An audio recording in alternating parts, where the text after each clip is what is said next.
And a way I really like to explain it is how my teacher Eon taught me through mixology.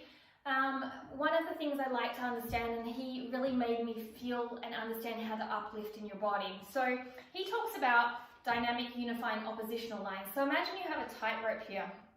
Now, if it was like this, a slack line, it's very hard to balance, it's very flimsy, and the energy isn't traveling from one place to the other. Let's imagine they're joints. It's actually traveling around.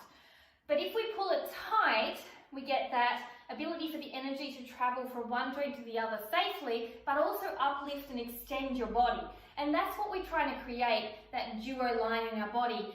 And each pose has certain duo lines, so dynamic, unifying, oppositional points. So if your knee's coming in, you have a duo line from a place A to B that will allow you to remember to bring your knee back out and where the energy transfers. If your foot is going over your toe, if you're concaving into your body, you have that duo line to open you up. So let's have a look at those duo lines here. So when you come into extended angle, a nice wide pose. From here, you have your back foot turned in, your front foot is forward, spread your toes. From this movement, you have a nice right angle created. You may want to go wider, you may not. Try not to put your knee over your front leg, okay? From here, you may just come down and hang out on your elbow. If you want to, you can lift up your arm. If you have depth, you can come down here into this pose that allows you to extend out deeper with your hand on the ground or on a block. Now, where do these duo lines come into play? Well, coming a little closer, if I have this front foot, and I'm creating that duo line. The first duo line, let's look at front foot, all the way back up here into the top hip area, okay?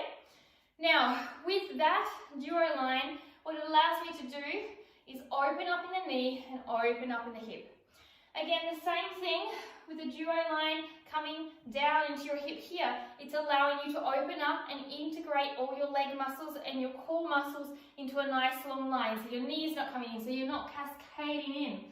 From here, you've also got a line that goes from your sole up into your rib. So if I didn't have that turned on and I was slacked down, for example, I'm slacked down here. See this? It's all slack, there's no energy. If I turn it on and open it up into my ribs, see that nice uplifted, tight energy going through? And that allows me to create a much stronger movement. So duo line to the upper ribs. From there, there's also, as I said, the knee to the back hip that pulls and opens and extends your body, keeps your knee from going in. From there, you have